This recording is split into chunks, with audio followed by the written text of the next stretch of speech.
Bonjour Charline Vanhoenacker. Bonjour Antoine Decaune. Vous m'avez l'air toute reposée, vous. Oui. Qu'est-ce qui va se passer dans cette émission ce soir par Eh bien Jupiter? écoutez, alors, nous allons recevoir Étienne de Balazy, qui a écrit un livre sur le stand-up. Voilà. Très bien. Ah oui, qui... je l'ai vu passer ce livre. Ah oui, Oui, voilà, pour apprendre à faire du stand-up. Exactement. La méthode. Très bien. Ben oh, j'entends les pop, il est 17h et nous sommes sur France Inter.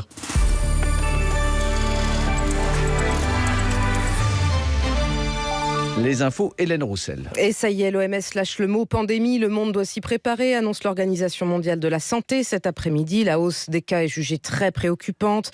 En Iran, on parle de 50 morts. En Corée du Sud, des contaminations par centaines.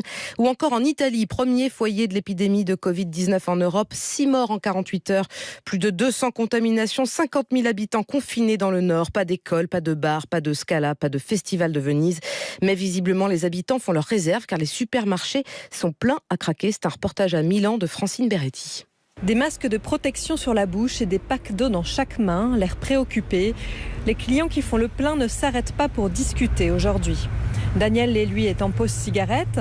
L'employé du rayon boucherie n'en revient pas de la foule aux caisses.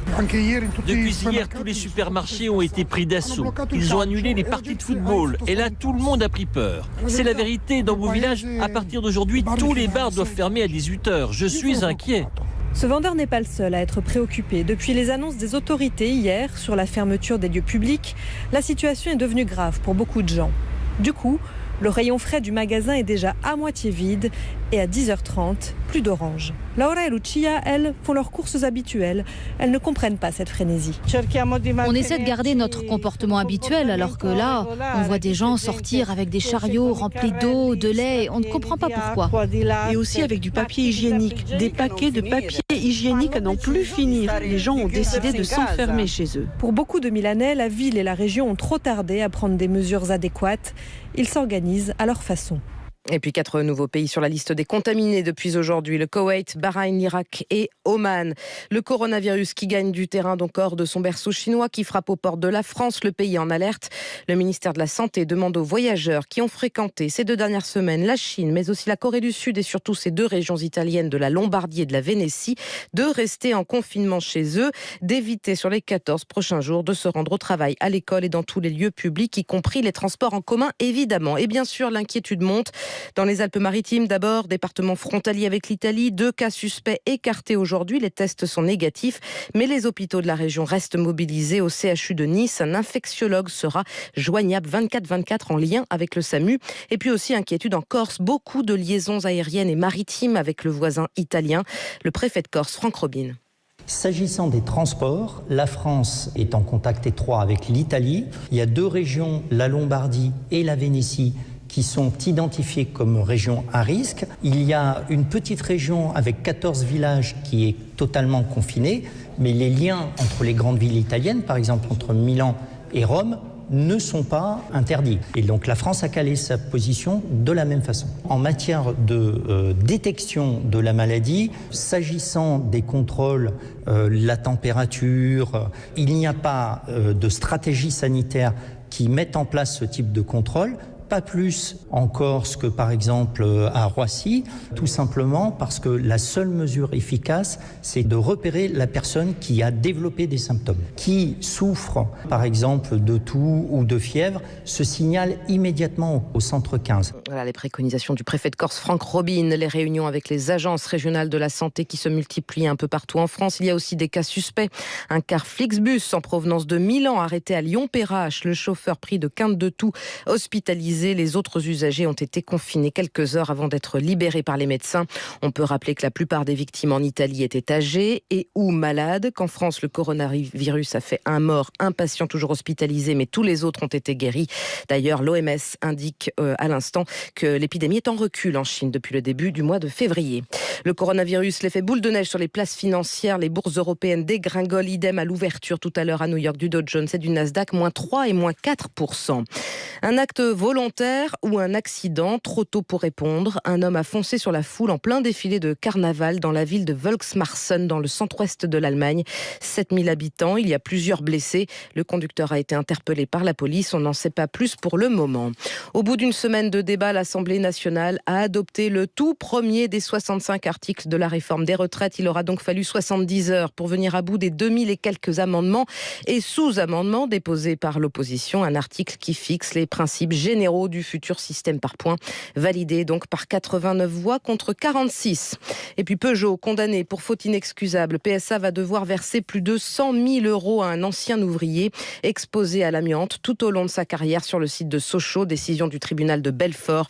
Peugeot a 1 mois pour faire appel, mais c'est déjà une victoire pour les associations qui incitent toutes les personnes victimes à se faire connaître. Clint Eastwood, l'acteur, le réalisateur, 89 ans. Voici une interview au Wall Street Journal. Bonjour Valérie Cantier. Bonjour. Et qu'apprend-on? Eh bien que Clint lâche Trump. Clint Eastwood ne va pas voter pour Donald Trump. Il a choisi Michael Bloomberg. C'est pour le moins démocrate des démocrates, on peut le dire comme ça, hein, Valérie. Oui, c'est ça, effectivement. Clint Eastwood a toujours été conservateur, on le sait. Il a apporté son soutien à Donald Trump lors de la campagne de 2016. On se souvient aussi de cette fausse interview vidéo à laquelle il participait lors de la convention républicaine de 2012. Il s'adressait sur scène à une chaise vide censée représenter Barack Obama, qui, à ce moment-là, briguait un deuxième mandat. La star d'Hollywood lui posait des questions auxquelles, bien sûr, Obama ne pouvait soi-disant pas répondre. Clint Eastwood avait à ce moment-là, d'ailleurs, apporté son soutien au républicain Mitt Romney. Puis, en 2016, Clint Eastwood soutient donc fermement Donald Trump. Il fait même partie des rares grosses prises hollywoodiennes de Trump. Mais la lune de miel Trump-Eastwood est donc terminée. Donald Trump tweete trop, selon le réalisateur. Il va trop vite et il devrait être plus distingué dans ses propos. Il lance trop d'attaques envers ses adversaires. Évidemment, les réactions des soutiens de Trump ne se sont pas fait attendre sur les réseaux sociaux. Il présente Clint Eastwood comme un acteur vieillissant, voire sénile. Alors, est-ce que Michael Bloomberg sera plus distingué? On verra ça. Clint Eastwood qui roule donc pour le milliardaire démocrate. Merci Valérie Cantier. Demain sur France Inter, Fabrice Imbert est dans Boomerang. 9h05, Augustin Trapenard. Il est l'un de nos romanciers les plus habiles pour interroger la fiction. Son nouveau roman Le Monde n'existe pas, ne fait pas exception. Fabrice Imbert a tout bon. Boomerang, le rendez-vous culture de France Inter. Du lundi au vendredi à 9h05, évidemment. Vous êtes en charge du recrutement dans votre entreprise? Indeed a des solutions pour vous. Comme les questions de présélection qui vous aident à établir rapidement une liste des meilleurs candidats. Vous recevrez également un détecteur de mensonges pour vos entretiens. Quoi? C'est trop? Ok, on oublie le détecteur. Par contre, on a des questions de présélection très efficaces. Plus de 150 000 entreprises en France font appel à Indeed pour recruter.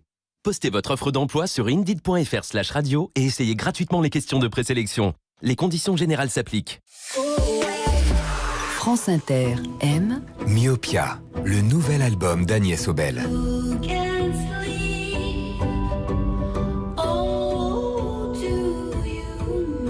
Agnès Obel, l'une des artistes les plus indépendantes et originales de la musique contemporaine.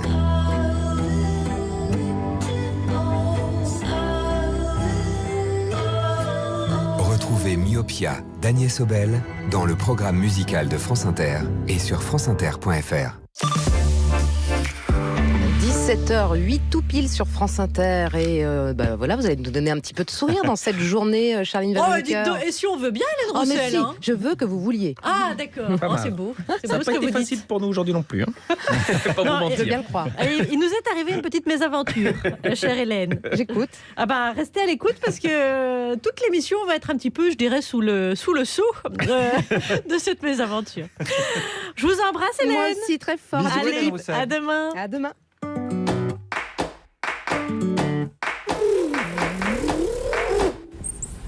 14h20 dans le bureau de Par-Jupiter. Bon les garçons, on a bien profité des vacances. Les vacances de février, Alex. Oui, c'est ça. Bon alors on a bien profité, mais maintenant on est à la moitié de l'année, là, il faut penser à la suite. Hein. Aux vacances d'été. Non, à tout ce qu'il y a entre eux. Donc on y va là, pop, pop, vous avez bien écouté le CD de Black M? Oui, plusieurs fois. Et vous avez lu toute la doc. C'est important de préparer le pédigré des invités. Oui, Charlie. Parce qu'on ne peut pas recevoir quelqu'un si on ne sait pas qui c'est. Bien sûr. Allô? Oui, bonjour, c'est l'attaché de presse de Black M. C'est l'attaché de presse de Black M. Oui, je vous écoute, oui. Oui, je suis désolée, mais il va pas pouvoir venir. Hein? Oui, il est malade. Malade. Comment ça, malade? Mais très malade? J'en sais rien, il n'a pas le coronavirus. Ça sent l'annulation. Non, j'ai écouté pour rien. Bon, très bien, oui. Oui, ça arrive, oui, une prochaine fois, oui. Enfin, là, bon. Une catastrophe, il peut pas venir. Ouais, mais moi j'ai un ami qui a écrit un bouquin sur le One Man Show. Ah bah oui, Étienne de Balasie. Je ne connais pas. Oh, mais il est 14h30, il faut prendre quelqu'un. Allez, Charline, fais-nous confiance. On ne peut pas recevoir quelqu'un si on ne sait pas qui c'est. Si tu savais le nombre de fois où on l'a fait nous, là. Comment ça? Bah tu crois vraiment qu'on les a lus, les livres de toutes tes intellectuels guatémaltèques qu'on a reçus, là? Mais moi, je les avais lus, moi. C'est pour ça qu'on les lisait pas, nous. Voilà, aujourd'hui on fait l'inverse. Voilà. Ah, donc je dois vous faire confiance. C'est ça. Charlie, Oh là, il est tombé dans les pommes. amenez-lui de l'eau.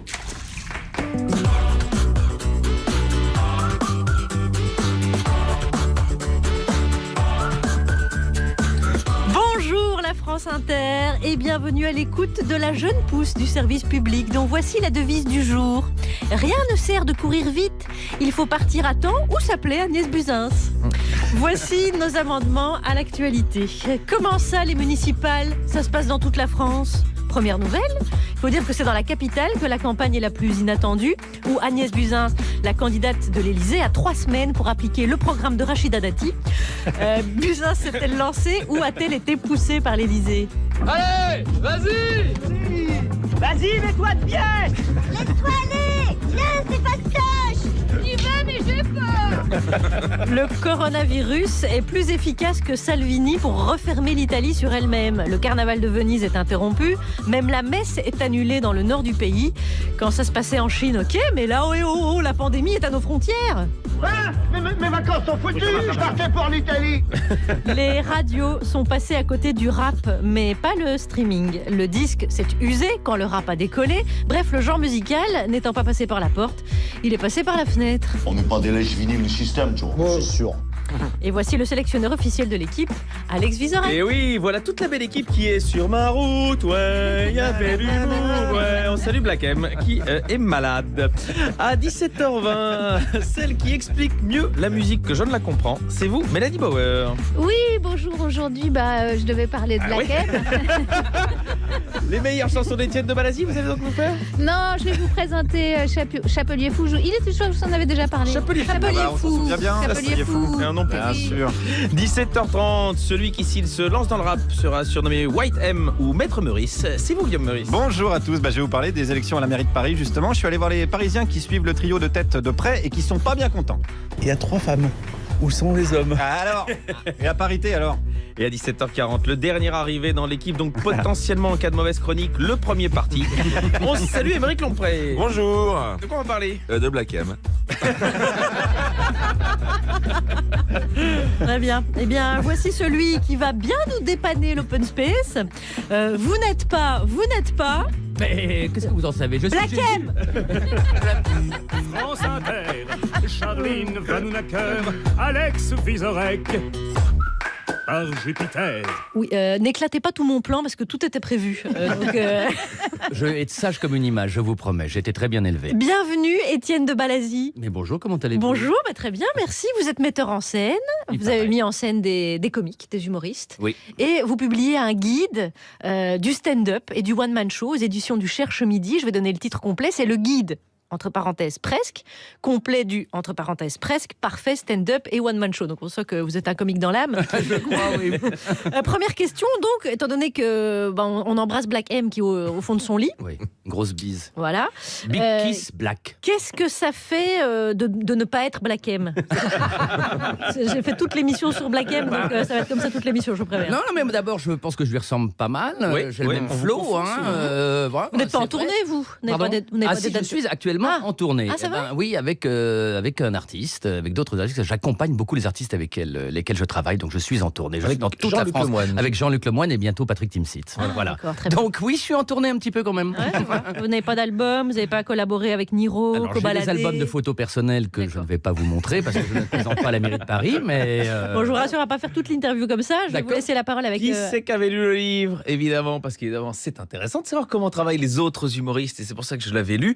Il y en a pas beaucoup. Il y en a un autre fait par Christine Béraud et vous la citez. Pas beaucoup d'humoristes? Non, il n'y a pas beaucoup de livres pour apprendre à devenir humoriste. Avant de vous poser la question si c'est possible d'apprendre à devenir humoriste, j'allais vous demander, est-ce qu'on n'est pas dans une période qu'on pourrait appeler un peu les yéyés de l'humour? Oui, tout le monde me pose cette question. Style, il y en a trop, c'est ça? Non, on est beaucoup, les gens viennent nous voir. Oui, c'est vrai. Il y a de trucs nuls. Oui, ne parlez pas tout le temps de vous, Guillaume, je vous supplie. J'ai cherché. Oui, bien sûr, c'est vrai qu'il y a vous savez, on a compté 18 000 spectacles d'humour il y a 2 ans en France. C'est énorme, 18 000 spectacles d'humour. Alors, tout compris, ceux qui n'ont joué, qui n'ont joué peut-être qu'une seule fois, à 18h ou à 15h, etc. Enfin, c'est gigantesque. Oui, moi, ça me dérange pas plus que ça. Je sais que des gens trouvent qu'il y en a trop. Est-ce qu'il y a trop de peintres? Est-ce qu'il y a trop de musiciens? Non, je crois pas. Mais il n'y a plus beaucoup de musiciens. Il n'y a plus beaucoup de musiciens. À cause parce que Black M n'est pas là, vous dites ça, c'est pour ça. Mais, je vais vous chanter quelque chose en fin d'émission, vous verrez, il y a des bons musiciens. Non, mais oui, moi ça me dérange pas plus que ça. Mais c'est vrai qu'il y a, et c'est mondial, parce que c'est pas qu'en France. Si vous vous amusez à regarder un petit peu, par exemple, quelque temps, je zappais sur la télévision du monde entier. Le même soir, j'ai vu un one-man show sur la BBC. À Berlin, depuis 3 ans, les comédie clubs ont ouvert absolument partout. En Hollande, il y en a partout. En Suède, en Norvège, aux États-Unis. Ça fait plein d'humoristes à copier. Plein d'humoristes. Et alors, beaucoup, et ça formidable, beaucoup en Afrique noire. Énormément. Il y a tout un mouvement d'humoristes africains qui sont absolument formidables et qui commencent à arriver. Aussi quelques humoristes algériens et tunisiens qui arrivent aussi. Il y avait d'ailleurs un très beau festival à l'Institut du Monde Arabe il y a 3-4 semaines qui montrait ces nouveaux talents qui sont formidables et qui sont très engagés et très drôles. Vous avez commencé l'humour avec Bouvard, au Petit Théâtre de Bouvard. Vous écriviez des sketchs régulièrement pour ça. Donc en 1913. Non, mais ce que je veux dire par là, sans donner de date, c'est que vous avez vu évoluer le milieu de l'humour. Est-ce que ça s'apprend? Est-ce qu'aujourd'hui, on peut donner une petite recette, un petit coup de main à ceux qui voudraient commencer? Mais oui, je crois que ça s'apprend. Après tout s'apprend. La danse s'apprend, la musique s'apprend, le dessin s'apprend. Alors, moi, j'ai absolument pas la prétention d'apprendre à être drôle. Ça, non, ça c'est impossible. Mais quelqu'un qui est drôle, mais qui ne sait pas comment mettre en forme son humour ou son esprit, ça, je pense qu'aujourd'hui, il y a des outils. Comme il y a 20 ans, on a commencé à savoir comment on écrivait un scénario de cinéma. Il y a des livres qui étaient sortis là-dessus, toute une littérature plutôt assez intéressante, dont on s'inspire beaucoup les auteurs de séries, etc. aujourd'hui. Oui, je crois qu'aujourd'hui, il y a des outils qui permettent de mettre en forme. Jamais quelqu'un qui n'est pas drôle sera drôle. Mais quelqu'un qui est drôle, peut-être qu'on l'aidera. J'ai redoublé 4 fois mon truc. Mais en revanche, oui, il y a des techniques pour essayer d'aller un peu plus vite. Vous côtoyez des humoristes qui ont décidé de le faire. Vous donnez cours également au cours Florent. De quoi elle a envie de parler, cette nouvelle génération qui sont si nombreux? Eh bien, étonnamment, je trouve qu'ils ne parlent pas assez, pour être très sincère. C'est-à-dire du monde qui les entoure? Oui, je trouve qu'ils ne s'engagent pas assez. Je trouve qu'aujourd'hui, il y a tellement de choses à dire. Je trouve qu'ils sont peut-être un peu peur. On a aussi une jeunesse qui est assez choquée par beaucoup de choses. Donc, est-ce qu'ils s'autocensurent ou quoi? Mais je trouve qu'il y a tellement de choses aujourd'hui. Je n'ai jamais entendu un sketch encore aujourd'hui sur la GPA, la PMA. J'entends pas ces trucs-là. Donc, je trouve qu'ils sont un peu timorés, très franchement. Je dis ça avec tout l'amour que j'ai pour eux, mais je les trouve un petit peu, ils ont un peu peur de s'engager. Il faut dire que les réseaux sociaux sont assez là pour vous. Dès que vous vous engagez un peu, vous vous faites insulter ou menacer de tout, donc peut-être qu'il y a une peur, mais c'est pas facile, c'est sans doute beaucoup plus difficile qu'il y a quelques années, oui.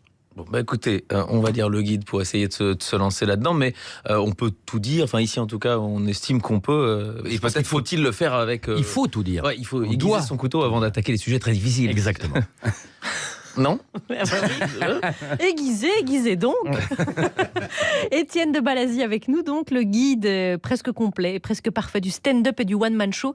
C'est paru aux éditions du Cherche Midi. Voilà, plus vous le lisez, plus il y aura d'humoristes, plus, plus les deux à côté de moi. C'est pas malin. Moi je le vois bien, mais je vous laisse faire. Hein. Je m'en fous, je fais pas de stand-up moi. Je m'en fous. Allez. Parce que vous n'avez pas lu le livre encore. Des Black M.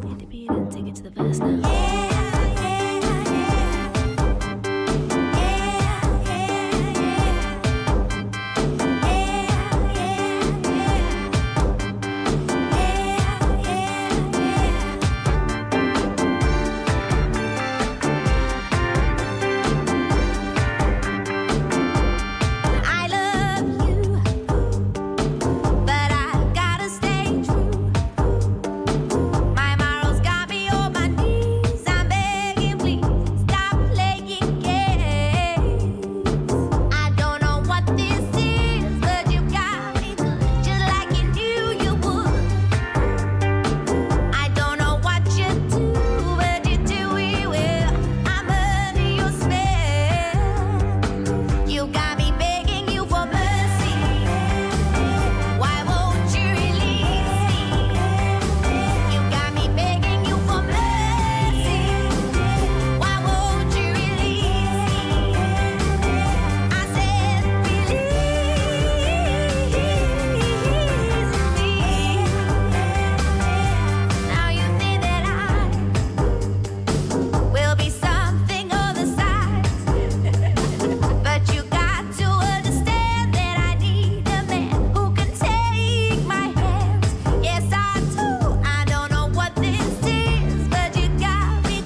C'était Duffy qui chante Mercy sur France Inter. Vous écoutez Par Jupiter et c'est pas Black M, notre invité. Étienne de Balazy remplace Black M au pied levé. On le remercie chaleureusement. Vous êtes metteur en scène, notamment d'humoriste, et vous publiez le guide presque parfait du stand-up et du one-man show aux éditions du Cherche Midi. Si vous voulez vous lancer... Ouais. C'est le moment, c'est l'instant. Alex, qui pour entourer Étienne de Balazy ? Eh bien, ceux qui ont réussi sans le livre d'Étienne, et ça se sent parfois, Émeric Lompré, Guillaume Meurice et Mélanie Bauer, qui elle ne l'a même pas reçu. Elle ne l'a pas envoyé. Oui.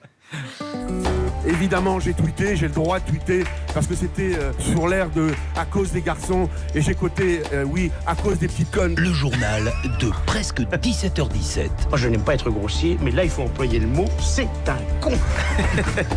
On commence par les titres. Alors que le procès des époux Fillon devait débuter aujourd'hui, eh bien ce matin, les avocats en grève tentaient de bloquer le tribunal de grande instance de Paris. Mais oui, voir des gens venir sur leur lieu de travail pour défendre leur boulot en renonçant à un salaire le temps d'une journée, je peux vous dire que Pénélope Fillon n'a pas bien compris ce qui se passait. Le coronavirus a touché de plein fouet l'Italie, puisqu'on dénombre plus de 200 contaminations et déjà 5 morts. Oui, par mesure de prévention, est-ce qu'on ne mettrait pas Éric Ciotti en quarantaine ?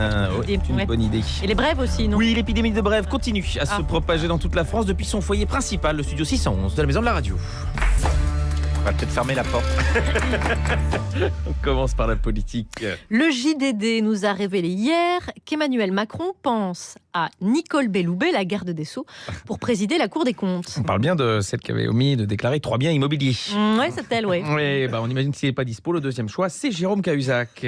Passons au municipal. Marine Le Pen s'est dite prête à abandonner la tête du Rassemblement national en prévision de l'élection présidentielle afin, je cite, d'être la candidate de tous les Français. Ouais, c'est bien beau, elle peut toujours abandonner la tête du Rassemblement national, elle aura toujours à la tête d'une Le Pen. Oui, et Jean-Marie, justement, lui, pour les municipales à Paris, il a déclaré qu'il voterait pour Rachida Dati. Et oui, le vieux Jean-Marie qui veut voter pour une femme d'origine marocaine. Si c'est pas un signe de début d'Alzheimer, je ne sais pas. Se lâche sur la fin, papy. Ce rythme-là, on va bientôt le retrouver en Babouche Djellaba, dans un bar à chicha, c'est la capitale. Coronavirus à présent, la France a acheté des dizaines de millions de masques. Oui, j'avais pas compris que pour remplacer Agnès Buzyn, Macron avait choisi Roselyne Bachelot.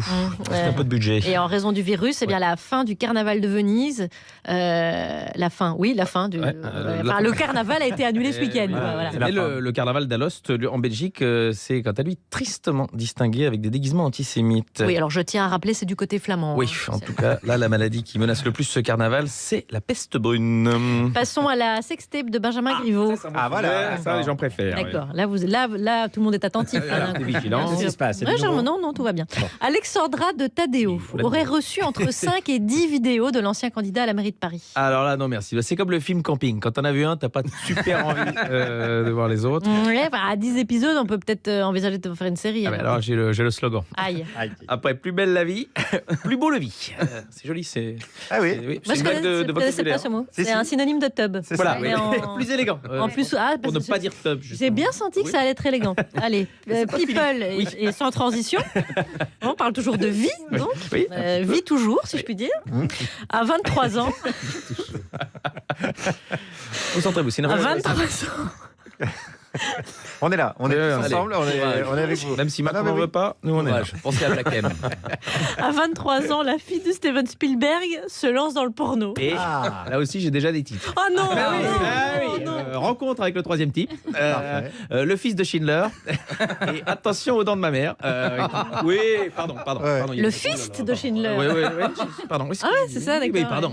Allez, donc, alors maintenant, c'était seulement les brèves. Oui, le meilleur moment. Dans le Loiret, le trésorier du collège détourne des milliers d'euros. Il invoque une addiction au restaurant gastronomique, une maladie très méconnue qui s'appelle également la François-de-Rugite aiguë. Très bien. Puis la dernière. Et la dernière, mon gagnant du week-end, on m'a envoyé souvent. Aux États-Unis, un homme veut prouver que la Terre est plate. Il meurt dans le crash de sa fusée artisanale. Un bien bel exemple de sélection naturelle. Voilà, comme ça on est informé. On a appris on enrichit son vocabulaire, je dirais, n'est-ce pas? Il y a eu un débat dans le bureau cet après-midi sur le vie. Combien Vous saviez qu'on Mais oui, je crois même à Marseille, on appelle ça le vier. Exactement, mon vier. Oui, c'est un vieux mot de la langue française, ma chère. C'est pour les vieilles bites. Moi, je suis... Voilà. Alors, Allez. on est entre culture et Allez, grosses têtes. on rattrape les grosses têtes. Alors, une question de Monsieur Blackem. Alors, Étienne de Balasie est avec nous aujourd'hui. Blackem, plus tard, j'espère, parce que Mélanie Bauer avait quand même prévu une jolie chronique. Oui, donc là, on va parler reviendra. de Chapelier fou. Chapelier fou. Elle va refaire une chronique qu'elle avait déjà faite. Mais on va parler quand même du premier thème. À 3 semaines du premier tour des municipales, Agnès Buzyn vient de se lancer en campagne. Et comme le temps presse, elle a déjà prévu de ne pas aller tracter autour des hôpitaux et des EHPAD. C'est une perte de temps. La couverture médiatique de la campagne était déjà très focalisée sur Paris, avec des thématiques d'avenir, bien sûr, comme la propreté, par exemple. Savez-vous que rien qu'à Paris, il y a 150 000 chiens qui produisent 16 tonnes de déjection chaque jour. Chaque jour, 16 tonnes, Madame Lepic. Bon, avant la fin de l'année, les trottoirs seront immaculés. Avant la fin de la semaine, ce serait encore mieux. Avant la fin de la semaine, yes we can, Madame Descateaux. Yes, we can. Il n'y a pas de saut métier, Gisèle. Il n'y a pas de petite mission. Les déjections canines, c'est un combat aussi digne qu'un autre. Et un combat que nous allons gagner. On n'est pas loin de la vérité. Valérie Bonneton dans Fais pas ci, fais pas ça.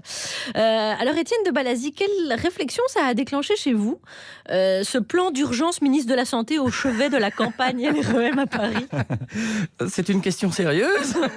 On commence toujours par ça. Oui, c'est ça. Ouais. Non, moi, c'est vrai, il y a 3-4 semaines, je me disais qu'on n'avait jamais... Enfin, je suis parisien, moi, né à Paris, fils de parisien, petit-fils de parisien, et j'avais jamais aussi peu entendu parler de la campagne municipale. Je trouve qu'on n'en parlait pas du tout, et grâce à Monsieur Griveaux, enfin, c'est revenu. Qu'est-ce qui s'est passé avec Griveaux? Alors, mon petit, on va t'expliquer. Maintenant, non, Madame Buzyn, je vais vous dire la vérité, je n'ai pas bien compris ce qu'elle veut faire. En fait, elle veut faire la même chose, mais à l'inverse, mais pas pareil, mais tout en faisant pareil. Elle garde des choses de Benjamin Griveaux, les choses essentielles comme les managers de rue, par exemple. Oui, c'est ça. La gare de l'Est, c'est pas... La gare de l'Est va rester à la gare de l'Est. Aïe. Voilà. Vous savez qu'Alphonse Allais déjà avait inventé la meilleure solution pour l'écologie. Il voulait qu'on mette les villes à la campagne. C'est qui était déjà très bien, donc à peu près en 1900. Donc vous voyez, c'est une idée nouvelle qui revient. Donc relisons les vieilles choses, on trouvera les nouvelles idées. Alors vous l'avez dit, vous êtes parisien, et là la couverture médiatique et beaucoup d'intérêt évidemment se focalise sur Paris, mais les municipales c'est vraiment partout, y compris en Outre-mer, si je ne m'abuse. Est-ce que vous regardez parfois, vous intéressez suffisamment à la politique que pour regarder au-delà de Paris? Ah ben moi je regarde bien sûr, j'habite le 14e et je regarde bien plus loin, je regarde dans le 15e, je regarde dans le 16e, je regarde un peu dans le 13e, voilà. Oui, non, je suis très ouvert, oh là là. Oui. À Lille, ça se profile bien, Émeric Lompré? Je sais pas.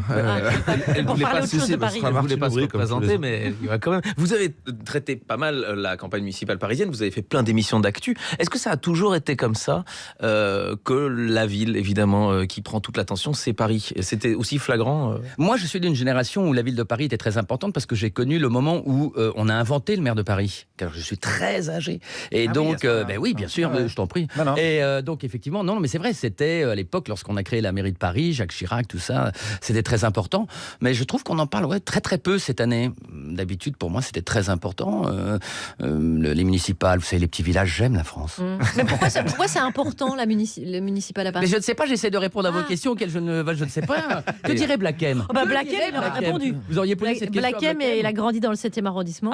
Et il aurait répondu. Oui, mais ça. Il y a eu des personnages. Jacques Chirac, c'était un bon personnage. Et puis Tibéric n'était pas un mauvais client. Formidable. Là, les Buzyn. Bon, Griveaux, ça l'a un peu dépassé. Mais est-ce que c'est des personnages aussi intéressants à traiter qu'à l'époque? Moi, dans le 14e, j'ai Madame Schiappa qui s'est présentée. Et qui, quand on lui a demandé pourquoi, elle nous a dit parce que je suis née dans le 14e. Je pense qu'elle est partie vers 2-3 mois. Donc elle doit bien connaître le problème des crèches. Mais sinon, voilà. Donc écoutez, je vais vous dire ce qu'on va faire. On va voir. On embrasse toute la France. Et on est quand même attentif à plein de scrutins, notamment à Marseille. Où ça? D'accord, très bien. Bordeaux. Mélanie Bauer.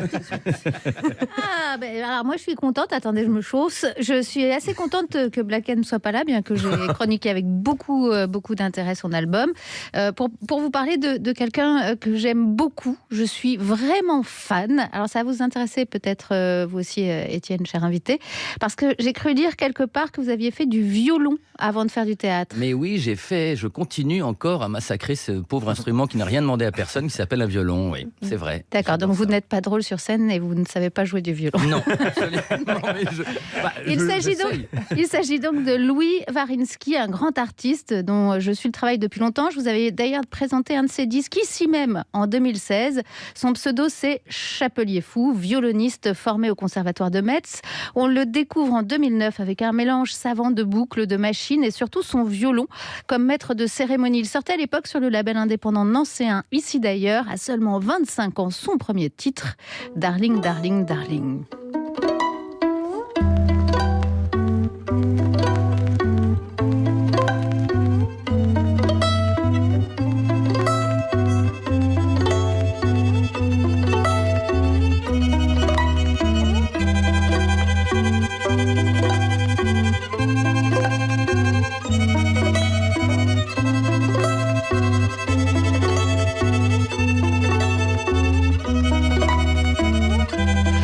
C'est beau, hein, c'est de la musique instrumentale, c'est bien, on peut parler quand on veut. Son label est aussi celui du jeune Yann Tiersen. Alors très vite on le compare au grand compositeur breton, hein. Mais Chapelier Fou est plus expérimental, nouvelle génération, son violon est électronique. Alors depuis 2009, Louis a fait du chemin sur les difficiles routes de la musique expérimentale. Il a croisé l'immense Björk, flirté avec l'art contemporain et il y a quelques semaines, il m'a de nouveau épaté avec une création inédite autour d'Eric Satie à l'initiative de la très dynamique FIP, Radio Cousine. D'ici une demi-heure de réflexion et de voyage avec le pianiste libanais Bachar Mar Khalifé.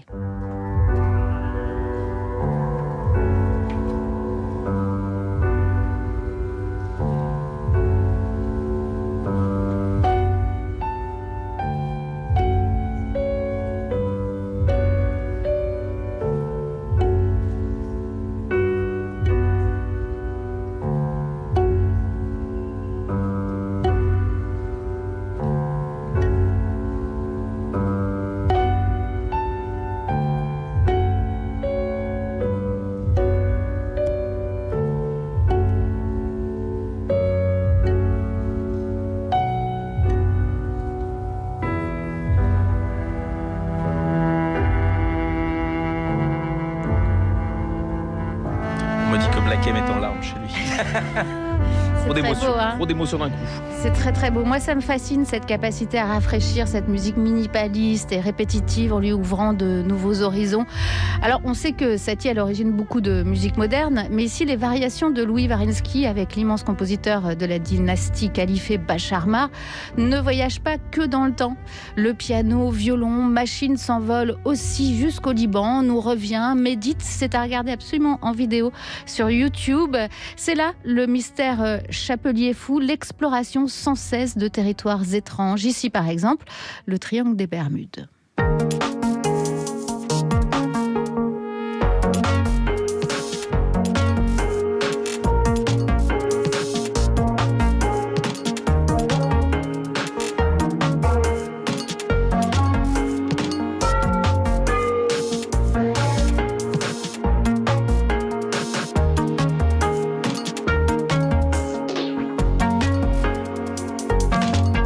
Vous le voyez, le triangle des Bermudes, hein, on le visualise bien, on est romantique, on est aquatique, on imagine bien des vaisseaux se perdre dans cette musique.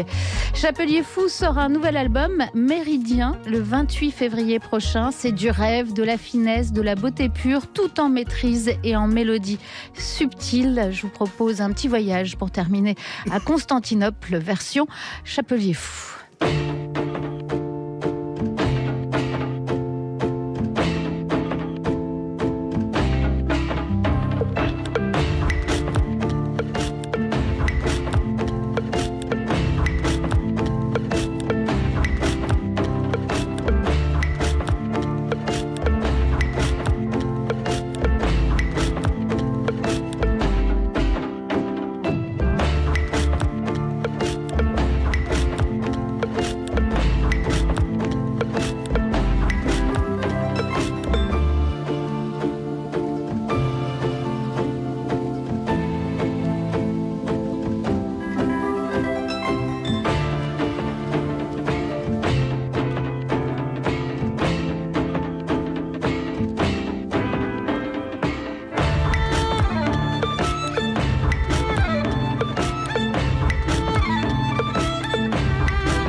Méridien, ça sort le 28 février prochain. Chapelier Fou qui sera aussi en concert à Paris au Café de la Danse le 5 mars prochain. Merci Mélanie Bauer pour cette belle découverte. Alors pour certains ça n'en est pas une, mais pour moi... Moi non plus, elle avait déjà fait une chronique dessus. En 2016. J'ai beaucoup aimé cette chronique. Je me rappelais pas. Enfin, j'ai pas tous les dossiers en tête. Il faut être attentive aussi. Évidemment, on embrasse Black M, on lui souhaite un bon rétablissement. On l'attend parce qu'on a une chronique de prêtre, on a des sujets, on a tout ce qu'il faut. Et nous recevons Étienne de Balazy, qui avait rien à faire, qui est au chômage. Je ne sais pas qu'est-ce qui se passe, on vous a appelé. En tout cas, je remercie Black M. Hein. C'est la personne que j'admire le plus Alex Vizorek vous a appelé, vous êtes venu, c'est formidable. Il est en promo pour son livre. Mais oui, le guide presque complet du presque parfait, stand-up et one-man show. C'est une espèce de tuto pour apprendre à faire du one-man. Un oncle qui a envie de se lancer, et ben c'est un excellent cadeau pour lui. Ça passe par cet ouvrage paru aux éditions du Cherche Midi. Étienne de Balazy, également metteur en scène.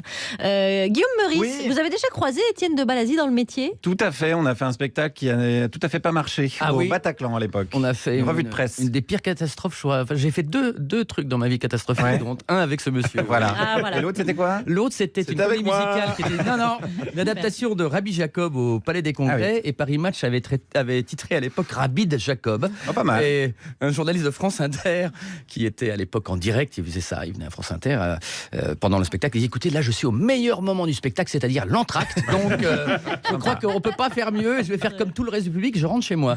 C'était une catastrophe. Vous vendez pas bien votre bouquin, Étienne. Tout le reste c'était des succès. En tout cas, avant tout le reste, tout le reste a fait des succès. Avant d'écouter Émeric Lompré, on passe donc à l'autre branquignol qui fout tous les spectacles en l'air, c'est Guillaume Meurice. Ouais, je vais vous parler de la lutte pour la mairie de Paris parce qu'on est quand même parti en vacances au mauvais moment, les amis. Hein, pile au moment où la campagne partait en couille. Et je dis voilà, partez en couille au sens littéral du terme, quoi. Putain, Binge, qu'est-ce que tu nous fais, Binge ? Pas maintenant, pas après tout ce que t'as fait. C'est le Zinedine Zidane de la teub, Benjamin Griveaux. Ou du vie, maintenant qu'on a appris les mots. Bon, remplacé par Agnès Buzyn, qui disait un quart d'heure avant qu'elle avait autre chose à foutre que d'être candidate. On dirait Alex devant une proposition de contrat. Non, je suis très occupé. Bam, 2 heures après, bienvenue à la fête du boudin de Noirmoutier. La force mentale, Alex. Mais si le chiffre est bon. Ah la force mentale de Gabriel Matzneff devant un collège. Bref, l'élection est relancée. Rachida Dati remonte, elle est gonflée à bloc. Et je parle pas que du Botox. On a toujours Marcel Campion qui peut revenir. On a tendance à l'oublier, Marcel. Mais il est là mon Marcel. Avec son programme Interdire le Poppers et les concerts de Mylène Farmer. C'est ambitieux, mais il est là. On a Daniel Simonet pour la France Insoumise, David Béliard pour les Verts, Cédric Villani pour Le Gothique c'est chic. Bref, il y a un choix de dingue. Qu'en pensent les Parisiens de tout ça ? Je suis allé les voir ce matin. On va commencer évidemment en parlant de l'affaire Griveaux, bien sûr. Mais comment est-ce possible d'envoyer des films comment, je sais pas, moi ça me semble incroyable. C'est peut-être parce que vous n'avez pas la 4G. Ah non, moi c'est pas ma génération.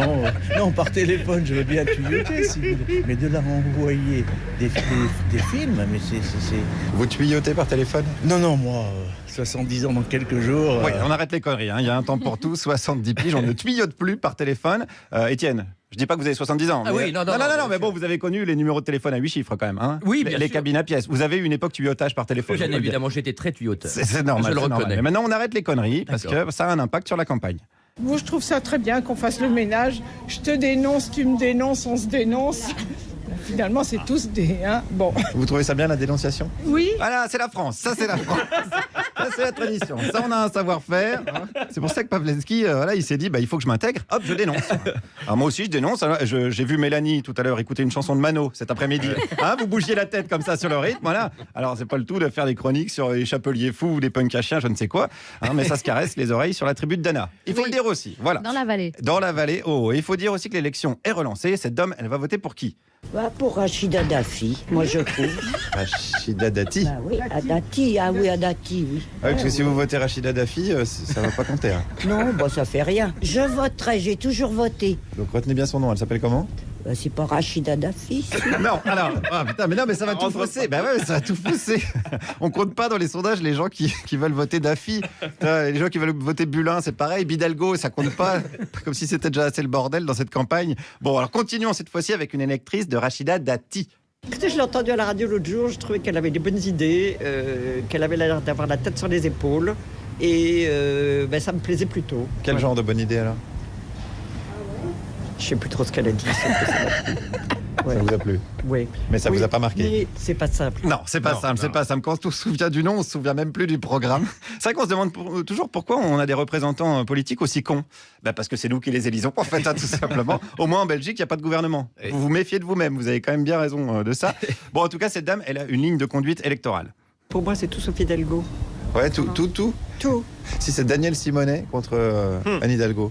Bon, alors je crois que je préfère encore peut-être Anne Hidalgo. Ah, vous voyez, c'est pas tout sauf Hidalgo alors. Je ne serais pas extrême gauche. Voilà, c'est un tout sauf Hidalgo, mais quand même pas les bolcheviks. Faut quand même pas exagérer. C'est vrai que c'est complexe. D'ailleurs, Jean-Marie Le Pen, on l'a dit tout à l'heure, dit que s'il votait à Paris, il voterait Rachida Dati. Alors, la xénophobie, c'était mieux avant. Alors là, quand je vous dis que tout part en couille, il va finir à SOS Racisme. Tout fout le camp. Vous verrez qu'un jour, Léa Salamé, elle aura une carte de presse. Je plaisante, on n'en est pas là quand même. Allez, concluons. Pourquoi cette dame en veut autant à Hidalgo? Parce que vous comprenez, sur les photos, elle apparaît à vélo. Mais je suis sûr qu'elle a une voiture avec un chauffeur, alors que plus personne n'a de chauffeur. J'ai dit, mais il n'y a pas quelqu'un qui pourrait l'assassiner, qu'on serait débarrassé d'elle. Est-ce que c'est pas un peu violent, l'assassinat? Oui, évidemment. C'est pour rire, c'est à l'américaine. Ah, voilà. American way. Et oui, voilà à quoi elles ressemblent, les campagnes électorales chez nous. À des campagnes à l'américaine, avec du cul, des coups bas, des scandales, du vrai spectacle. Le reste, on s'en fout, les loyers trop hauts, les gens qui meurent dans les rues, les réfugiés qui dorment dans la crasse. Ce qu'on veut, c'est un Paris musée, une carte postale propre et sûre. Alors vive la ville lumière, qui n'éclaire plus grand-chose d'autre que son nombril. Merci Guillaume Meurice. Je vous en prie. Retour en forme, on est ravis. Ouais, j'aime bien. Et Il m'avait manqué les gens. Demain, vous allez aller au salon de l'agriculture, par exemple? Oui, tout à fait. Chic. On a hâte. Allez, 17h44 sur France Inter. Nous allons bientôt écouter Émeric Lompré. En attendant, nous sommes en compagnie d'Étienne de Balazy. Et vous êtes metteur en scène, je rappelle, et vous nous proposez un guide pour apprendre à faire du stand-up et du one-man show aux éditions du Cherche Midi. Je le répète souvent parce que je cherche à remplacer les deux qui m'entourent. J'avoue que je suis très touché. Vous pouvez le refaire encore plus. Moi, ça me va très bien. Abordons cet autre thème riant, j'ai envie de dire. Le virus a atteint l'Europe. Le nord de l'Italie annule tout. Compétitions sportives, carnaval, Fashion Week et même la messe. Un bus en provenance de Venise est confiné à Lyon. Et bien sûr, dans les communes limitrophes de l'Italie, eh bien, en France, c'est le stress. Heureusement, on a un tout nouveau ministre de la Santé. Donc, il est en forme, il n'a pas encore été abîmé, il n'est pas en burn-out et il a plein d'idées pour nous protéger.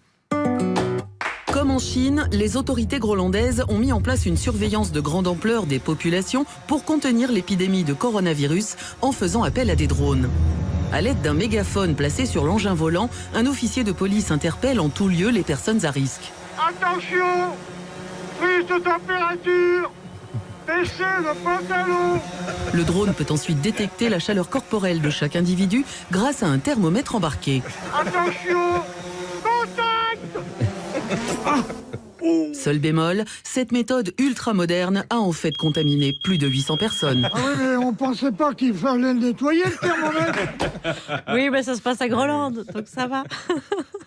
Alors, Étienne de Balazy, tiens, est-ce que vous vous sentez menacé, vous, par exemple, à titre personnel? À dire vrai, non, mais en fait, on pourrait commencer à l'être. Je veux dire, moi, j'ai un frère qui a vécu à Singapour il y a pendant très longtemps, et j'ai connu le SARS là-bas. Le SRAS? Oui, le SRAS, oui, on appelait ça aussi le SARS. Ah, c'est vrai? Ah oui, c'était en anglais, ça. Oui, je suis un petit peu, vous savez, c'est mon côté gentleman. Okay. Et en fait, au début, on prend ça à la légère, mais enfin, il y a un moment où ça peut quand même faire flipper assez rapidement. Je me souviens à l'époque, dès que quelqu'un était malade, on les mettait dans des espèces de coffres en verre avec. Enfin, c'était surtout en Asie, c'était c'était très rapidement, très flippant. Non, mais enfin, c'est quand même embêtant. Déjà, vous dites un bus qui est bloqué à Lyon, tout ça et tout. Non, je sais pas, non, ça va. non, ça va très bien. Je vais pas rester longtemps en revanche. Vous crachez du sang. Attention. Oui, pardonnez-moi. Mais donc, à l'époque du SRAS, donc votre frère à Singapour, c'est ça vous? Ah la ville avait été entièrement fermée, les restaurants étaient fermés, tout était fermé pendant des mois entiers. Ça avait été très flippant. Je sais pas. En revanche, ça montre qu'on oublie tout très rapidement, parce que ça avait été quand même mondial aussi. Souvenez-vous à l'époque, au Canada, partout. Puis en fait, on oublie, donc oublions vite peut-être. Vous vous projetez dans un possible confinement? J'adore votre émission. Oui. Est-ce qu'il y a des confinements à deux? Non mais je sais pas. Non, écoute, je sais pas, je pose la question. Oui. Non mais je sais pas trop quoi répondre, je vous avoue, je vais être très sincère. Pour ramener possible confinement. Moi, vous l'avez pris pour une proposition. Ah, pas du tout. Attendez, enfin voyons, pas une seule seconde. Oh là là, loin-moi le hashtag. Oui. Pour revenir à votre ouvrage, est-ce que vous avez certains humoristes qui déjà, c'est un sujet qui est arrivé il y a 2 semaines, en scène ouverte, ça va très très vite. Est-ce qu'ils en rient? Comment ils en rient? Oui, on voit tout. Moi, j'essaie de traîner un petit peu partout. Surtout dans les plateaux, c'est là où tout ce qui est on essaye les blagues. Il y en a qui sont assez mauvaises, faut bien avouer. Et puis il y en a toujours une. Non, c'est vrai. Rappelons ce qu'est un plateau, parce que je pense pas. Alors, un plateau ouvert, c'est tout ce qui s'est ouvert depuis quelques années, c'est-à-dire des endroits qui sont d'ailleurs d'un côté, c'est vachement positif, c'est-à-dire que vous pouvez venir tester du matériel. Les vannes des autres. Alors ça, c'est autre chose. Oui, ça c'est sûr qu'il vaut mieux laisser traîner sa carte bleue que sa vanne dans les coulisses de certains plateaux. Mais oui, et vous venez tester, donc vous assistez à des gens qui viennent faire 5 minutes, 10 minutes, 8 minutes pour essayer leur spectacle. Et on paye pas, généralement, on boit juste une bière. Comme ça évite à ces gens de payer les droits d'auteur, ce qui est d'ailleurs absolument scandaleux. Je le pense sincèrement. C'est pas faux, mais ça donne l'occasion d'essayer. Bien sûr. Donc on peut très très vite réagir à un événement d'actualité, comme on fait nous. Ici. Voilà. Mais oui, il y en a bien sûr qui s'amusent, mais c'est très compliqué. Est-ce qu'il y a une cynophobie? Parce qu'évidemment, est-ce qu'il y a eu des blagues sur le sujet? J'en ai pas entendu. Je crois qu'il y a une vraie cynophobie, puisque je suis passé moi-même devant. Oui, moi je suis passé devant à Belleville sur un magasin où il y avait marqué vraiment coronavirus, rentre chez toi, Niakoué. Enfin, un truc absolument surréaliste. On se dit c'est une blague, c'est une caméra cachée. Non, visiblement c'est vrai. Oui, c'est assez stupide. Non, c'est de l'appel à la haine, juste. Oui, c'est ça. C'est stupéfiant. On se dit mais tiens, ça existe encore quand même. Mais je reviens à ce qu'on disait tout à l'heure. Les humoristes aujourd'hui, les jeunes sont pas très branchés par la politique, où je trouve le fait divers. Ouais, c'est très bizarre. Moi, je pensais qu'ils avaient plein de choses à dire. Non, mais tant mieux. Oui. C'est bien. On va pas enlever le travail de Monsieur Meurice, mais encore 2 ans, puis c'est l'EHPAD. Merci Étienne de Balazy. Alors, donnons la parole. Oui, à voler une gorgée d'eau. Ce jeune. Oui, Aymeric Lompré est avec nous. Bonjour à tous, vous allez bien? Ouais. J'ai rien entendu, vous allez bien? Ouais. Moi, je suis au top. Depuis que je viens chez vous toutes les semaines, je crois que je suis devenu un people. Heureusement, j'ai un truc pour pas prendre la grosse tête. J'ai lu qu'il y avait 4 millions de Français qui avaient vu la vidéo de Benjamin Griveaux. C'est-à-dire qu'autour de cette table, on est tous moins connus qu'une bite. Ça relativise. Alors, non, mais j'ai un peu de la peine pour lui parce que j'espère que ça va pas m'arriver, quoi. Hein, Charline, ça va pas m'arriver. Hein, ce serait dommage que ça m'arrive, quoi. Je peux briser des familles. On n'est pas là pour briser des familles, Charline. Hein. Non, mais je me méfie parce que maintenant, je suis devenu une vedette. Rien que cette semaine, on m'a reconnu 2 fois. La première, c'était ma mère. Et la deuxième, c'était un livreur Uber Eats. Non, parce qu'en fait, dimanche dernier, j'ai regardé le foot. Les équipes, c'était KFC contre Deliveroo pour la Domino's Pizza League 2 au Burger Stadium. Et je sais pas pourquoi, mais ça m'a donné envie de bouffer du gras. Alors du coup, j'ai commandé sur Uber Eats. Le livreur est arrivé. Il était tout essoufflé. Il avait l'arcade en sang. Il était tombé, il s'était fait faucher par un Uber voiture.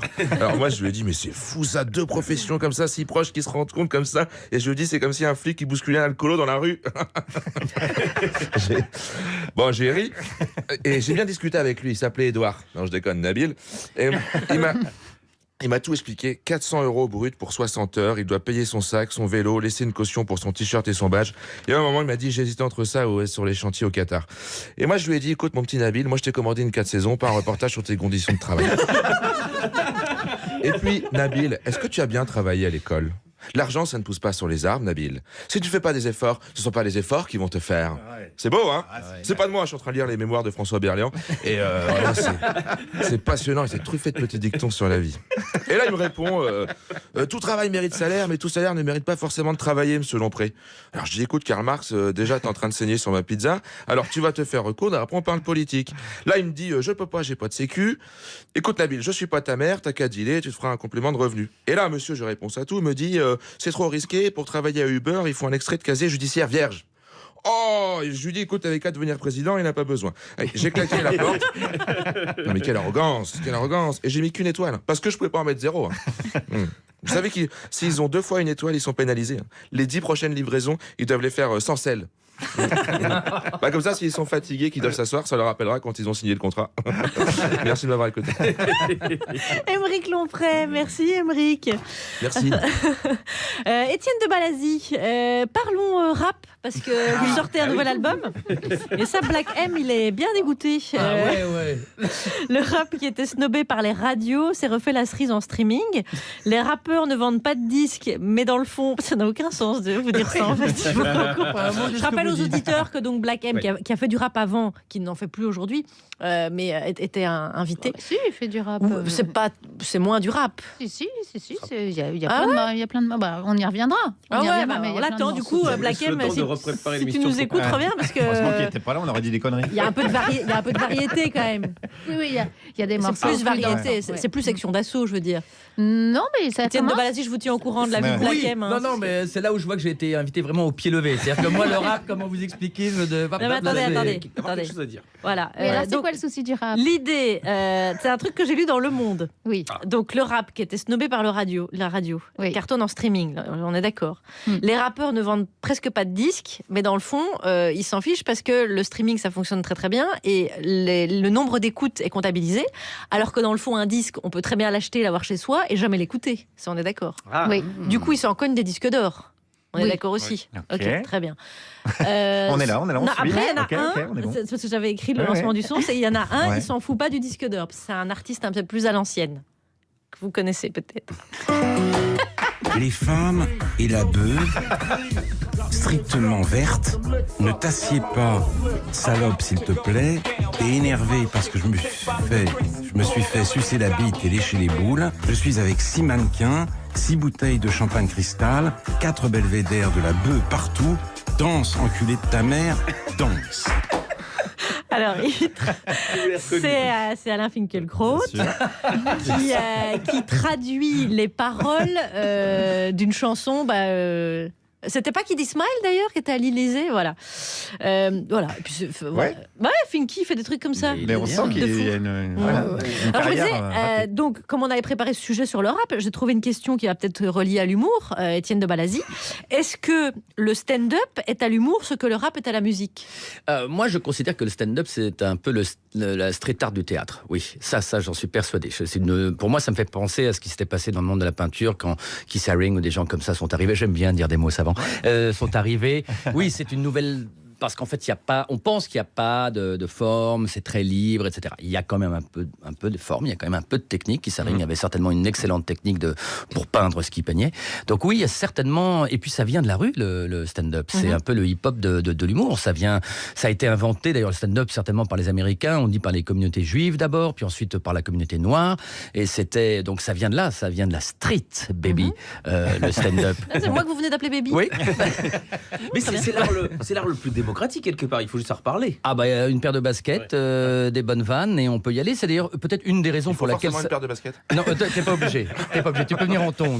J'ai tout C'est faux. écrit dans le guide, ça. Je suis en bateau, moi. Oui, bah non, t'as des menteurs, t'as des baskets. Il y a une tenue du stand-upper dans votre guide du stand-up, là, il y a une tenue... Non, il y a eu des modes un peu à l'époque, il fallait tout le monde était en noir, il y avait des trucs un peu, des codes comme ça qui sont un peu ridicules, c'est tout pour moi, ou le drop-off, où vous faites tomber votre micro sur le Tout ce que tabouret. fait Émeric Lompré à la fin de chaque chronique. À quoi. chaque Ce qu'il ne faut pas faire. Bah, bien Le évidemment. micro est accroché aussi, c'est ça le problème. Est-ce que vous allez bien ce soir? Non, mais c'est vrai que le fait que ça ne coûte rien de faire du stand-up a certainement permis à des tas de gens de se dire tiens, je peux m'exprimer. Et puis après, ça a été aussi un ascenseur social, ça c'est sûr. Ouais, mais comme le rap. Hein. Sans doute. Donc en Puis fait, ça se consomme en cousin. streaming. Et puis voilà. Donc, Mais plus personne vend de disques quand même. Donc alors j'ai vraiment pas fait exprès, mais la question était pertinente. Et là c'est vraiment le coup super, de ce bol sujet. pour un lundi, c'est ouf. Oui, parce que Je vais m'arrêter là. Si ça vous ennuie pas, je dirais c'est tout pour moi. Bam.